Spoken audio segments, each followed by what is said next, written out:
बात उन दिनों की है जब हम अपने घर में नए नए शिफ्ट हुए थे। हमारे घर के बगल में एक पति पत्नी रहते थे। उनके 2 बच्चे थे जो अभी काफ़ी छोटे थे। हम लोगों के शिफ्ट होने के बाद उनसे मेल जोल बढ़ा। हमने उन्हें भैया भाभी कहना शुरू किया क्योंकि कुछ ही साल पहले उनकी शादी हुई थी। भाभी देखने में बड़ी कातिलाना निगाहों की थी। भाई साहब तो सुबह अपने काम पर चले जाते और भाभी घर पर ही अपने बच्चों की परवरिश करती थी। भाभी देखने में अति सुंदर, उनका गोरा रंग, गोरा फेस, गोरा सा बदन, पतली चिकनी कमर, मदमस्त करने वाली बड़ी बड़ी आंखें किसी को भी अपना दीवाना बना सकती थी। मैं भी उस समय 26-27 साल का होऊंगा। आप पड़ोसन भाभी का हमारे घर पर आना जाना शुरू हो गया था। मैं उनके बच्चों को अच्छे से ट्रीट करता था। मुझे जब भी टाइम मिलता था मैं उनके बच्चों के साथ खेलने लग जाता था ताकि मैं भाभी के और करीब आ सकूं। उन्हें आए हुए 5-6 महीने बीत गए थे। अब हमारे बीच थोड़ा बहुत अपनापन सा होने लगा था और हम लोगों का एक दूसरे के घर आना जाना, एक दूसरे के घर खाना एक्सचेंज करना एक नॉर्मल सी बात हो गई थी।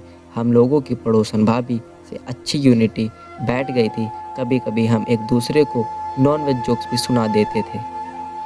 आए दिन भैया और भाभी के झगड़े होते रहते थे। या देखकर मुझे बहुत दुख होता था कि भाभी हमेशा दुखी और परेशान रहती हैं। उनकी आपस में बिल्कुल भी नहीं बनती थी क्योंकि भैया शराब पीकर भाभी के साथ मारपीट करते थे और मुझसे यह सब बर्दाश्त नहीं होता था।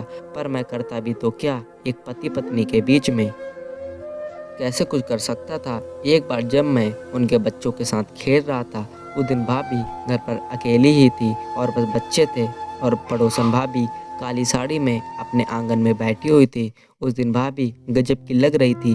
मैं भी उनके आंगन में उनके पास चला गया। मैंने भाभी से पूछने की बहुत कोशिश की, आप ऐसे और भैया ऐसे? तो उन्होंने बताया कि हमारे बीच हमेशा पहले ऐसा नहीं होता था।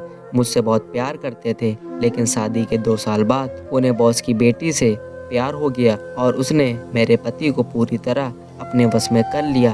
तब से वह मेरे साथ ऐसा करते हैं। मैं भी अपने बच्चों के लिए सब कुछ सह जाती हूँ, यह सोचकर कि मैं अपने दोनों बच्चों को लेकर कहाँ जाऊँगी, मेरा तो कोई मायका भी नहीं है। इसी चीज़ का फ़ायदा उठाकर मेरे पति मेरे साथ अत्याचार करते हैं। एक बार को दिल में आया कि कह दूं कि भाभी जी आप अकेले नहीं, मैं आपके साथ हूँ।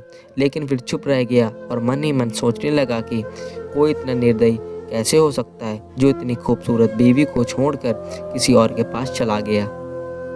एक बार मैं घर पर अकेला था और भाभी के बेटे को बहुत तेज बुखार था। उस दिन भाभी रोते हुए मेरे घर आई और बेटे के बारे में बताया।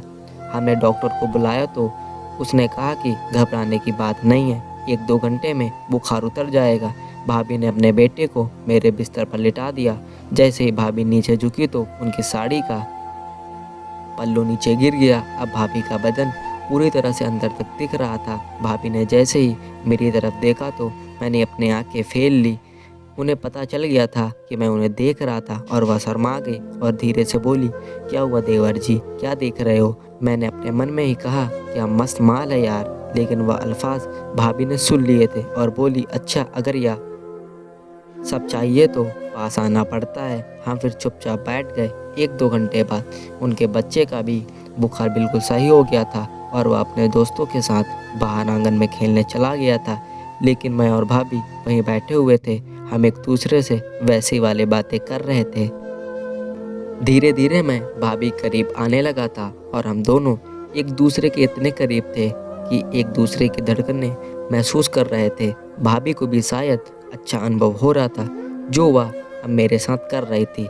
हम दोनों एक दूसरे को अपनी बाहों में लेते हुए किस करते हुए एक दूसरे के बदन की गर्मी का एहसास कर रहे थे। भाभी के जिस्म की खुशबू मदहोश करने वाली थी। फिर मैंने धीरे धीरे उनकी कमर को हाथ से सहलाना शुरू कर दिया था। भाभी का वह नमकीन बदन, उनकी अदाएं किसी को भी पागल कर सकती थी। भाभी को भी मज़ा आने लगा था और अब हम अपने आप पर काबू नहीं कर पा रहे थे। उन्होंने मुझे बिस्तर पर ढकेल कर ज़बरदस्ती लेटा दिया था। मैं भी उनकी रफ्तार का भरपूर आनंद ले रहा था। मैं उनकी उस तड़प को समझ सकता था।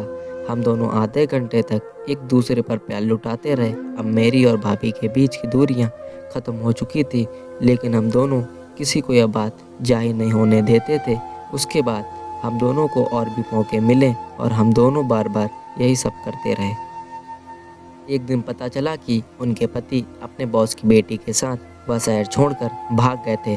भाभी बिल्कुल अकेली हो गई थी। उनका रो रो कर बुरा हाल हो गया था, शायद इसलिए कि वह अपने बच्चों के साथ अकेली कहाँ जाएंगी और क्या करेंगी। वह लोग किराए के मकान में थे।